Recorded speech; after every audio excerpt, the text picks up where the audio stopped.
Good afternoon, everybody, or good morning, or good evening. Thanks for joining the GShift Client Success Management webinar for June. And the topic this month is keyword research strategies. My name is Mark Burden. I'm one of the client success team here at GShift, and I'm the kind of the rookie of the team, but have some great mentors in Brandon and Jeff that have showed me the ropes, and I've also got a background in web technology from companies like IBM and TELUS and OpenText, so I do have that background going for me. GShift, our web presence optimization solution, it really puts all of your SEO data in one place, and I know that a number of you are already GShift customers that have been working with the solution for number of months or years, and others that are organizations, and it's just a central place to manage all of your data around backlinks and social signals, rank data, and competitive intelligence, and also pull the information from Google Analytics, show you how your website is performing relative to your competitors, and just how you're meeting your goals and objectives in terms of web marketing as well. And today we'll be obviously focusing on keyword research. Just a little bit about GShift as a company. The software is SEO software, and also giving you the ability to track your content across social media and other digital marketing channels. Campaign reporting and so on is emerging, and we were founded in 2009. By Krista LaRiviere and Chris Adams. This is their third digital marketing company, and their other two companies were acquired by an American company called Lyris, and they've been in the SEO software and content web content software business for over 14 years. And their vision is to change the way that people think about and perform organic search optimization. And GShift has been growing and continues to do so in terms of customers and globally. So we really are evolving as a major player in the SEO space. So what is keyword research exactly? And found a compelling description on Wikipedia. It's the process of finding popular search terms and subsequently using them to perform search engine optimization for a website. Internet marketers and SEO professionals use keyword research as part of their inbound marketing strategy. And I found this diagram from Wikipedia as well, explaining that keyword research is really a cyclical process. It's not something that has a defined beginning and end date, similar to web content development in general. You'll do some research. You can pick out related keywords. You can see what your competitors are doing and find some variations of those keywords, and then filter out words that you do or don't want to use, and then you kind of start the process over. So it's a continuous process of finding keywords and then incorporating them into your content in context, so they add value to your marketing in general. And about a week or so ago, I was sitting in an office near where Krista was having an impromptu meeting, and she said felt was really compelling is that one of the primary goals of every content marketing professional should be to continually create keywords to drive high conversion rates. And you can have the best website in the world, but if no one can find it, or if people can't figure out how to take that content and take action on it, it's kind of a wasted process. So both the keywords and the high conversion rates are definitely what the goals are there. It's not just a matter of having nice keywords. They have to be positioned appropriately for a customer to take action. There are 7 keyword research tools in GShift. There's the related searches component, and I'll show you a screen capture where you can find all these tools, by the way. There's the data that we pull from Google Analytics and Webmaster Tools. There's the search volume view, which again comes from the Analytics and Webmaster Tools.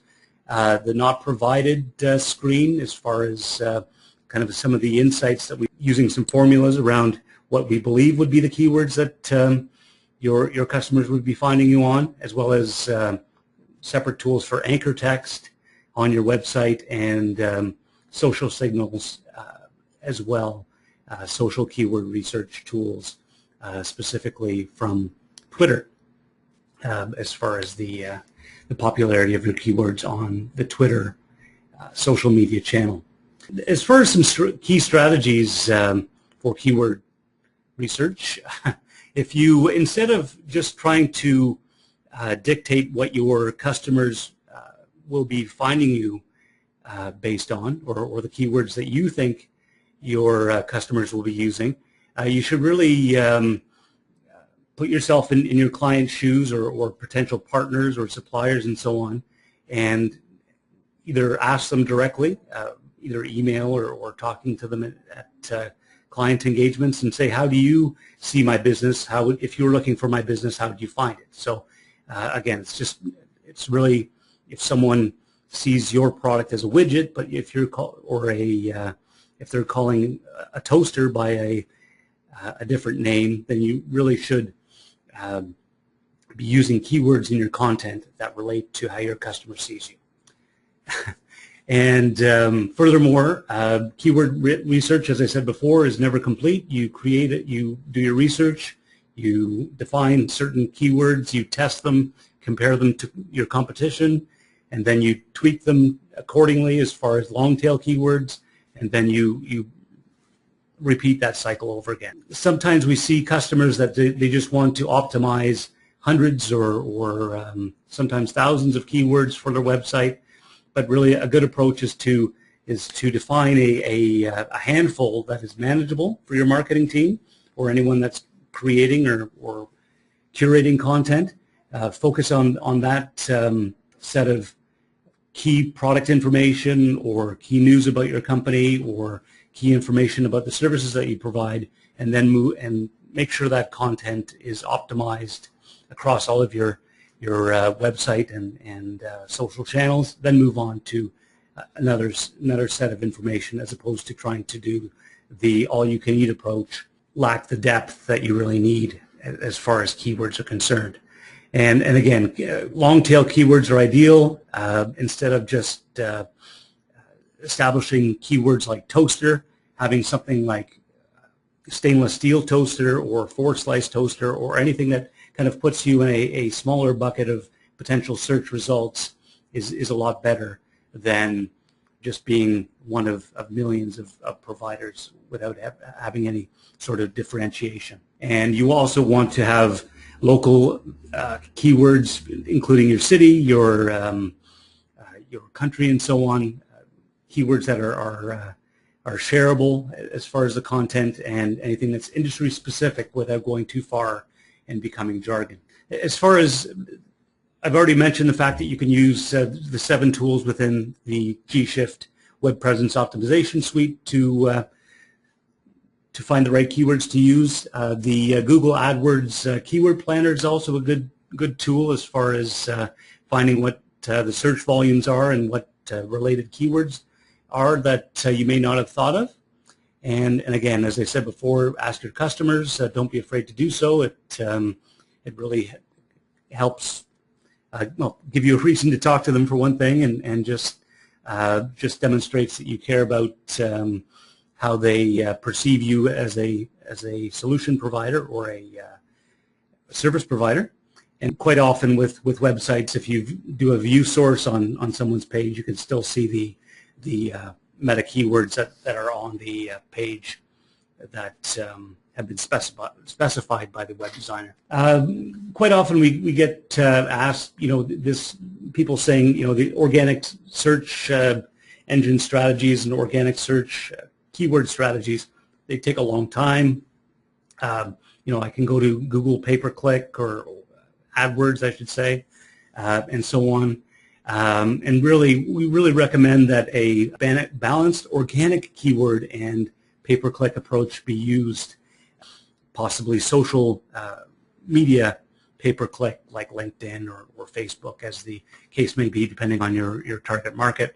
But certainly you want to have those blogs that demonstrate fresh content to the search engines, and just really pursue the 85% of search users that kind of ignore the pay-per-click ads on the top and right-hand side of the page, so you don't burn through your money. We do have a couple of guides or workbooks that exist on our website that you can find very easily. We have the GShift Getting Your Keywords Right workbook, which is it's not just a white paper, but it's there's space to go through a keyword research exercise in this workbook that I definitely recommend you go through and define your keywords and take a look at your competitors as well with this guide. And my colleague and fellow CSM, Jeff Friedel, also had a webinar a couple of months ago regarding making smarter SEO and content marketing decisions that you can find on YouTube. It also goes into some keyword research strategies as well. You can have in your mind a great keyword, but if your target market really isn't using that keyword to find your business or businesses like yours, then it's kind of a wasted effort. So you want to make sure that you look at the search volume in GShift or I suppose in analytics to see what people are actually looking for on a regular basis. And you want to select keywords, like I mentioned before, that are industry related or locally oriented, but without going into lingo or insider speak that clients may not be in on. You want to find keywords that you're already having some success with, that you may have already some content based on, so you're not trying to reinvent the wheel. If there are some blogs possibly or pages that you already have on those topics, maybe you can edit them or add additional content without doing any keyword stuffing that Google might frown upon.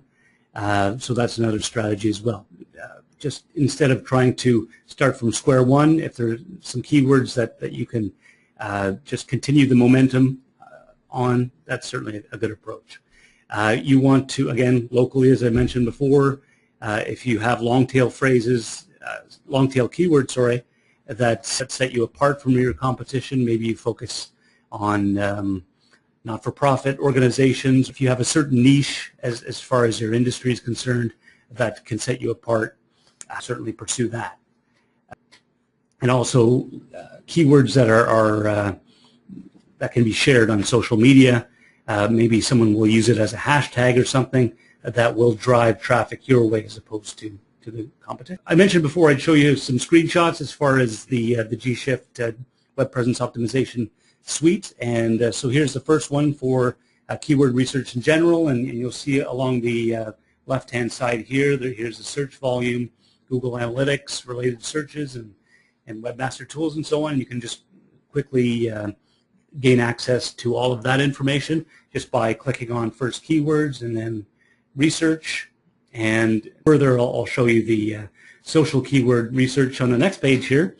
And you'll notice that I've clicked keywords and keywords here, and you can bring up your social data pulling from Twitter as far as how your keywords are performing on Twitter. I'll be going into this a little bit further, but we do have what we call the Solo-Mo bundle, which we're making available for the rest of June for special pricing, and I'll get into that a little bit later, which will provide you with that social keyword module that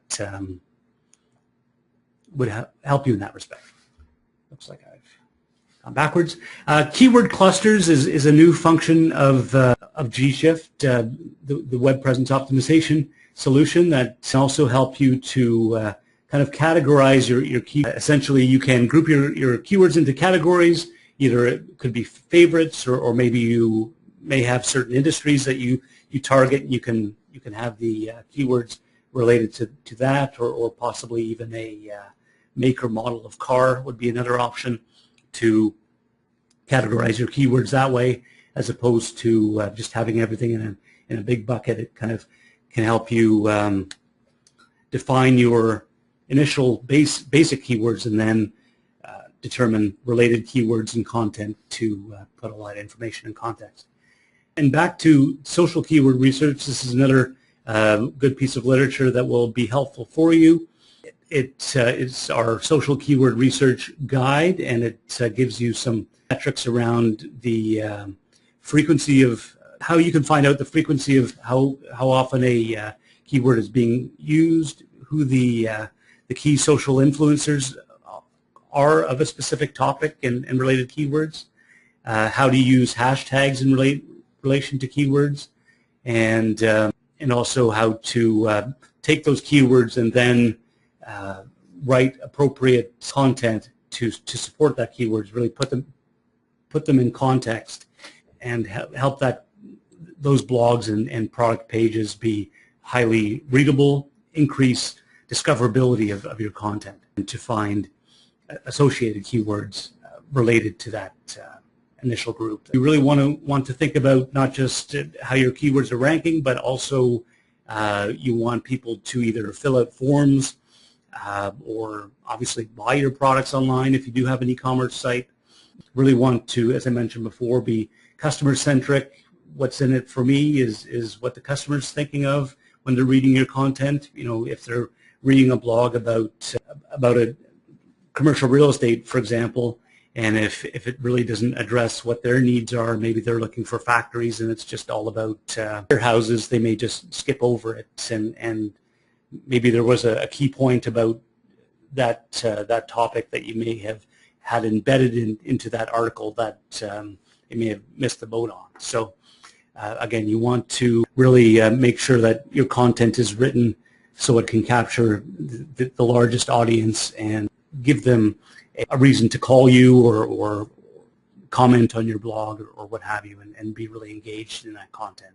You also want to make sure, like I mentioned before, that there is high search volume and that you can have some momentum on those keywords. Also, in relation to keywords, you want to have high quality content that doesn't come across as a sales pitch. You don't want to have the keyword any more than 2 to 4 times per page. And that would be typically around like a 600-word blog, for example.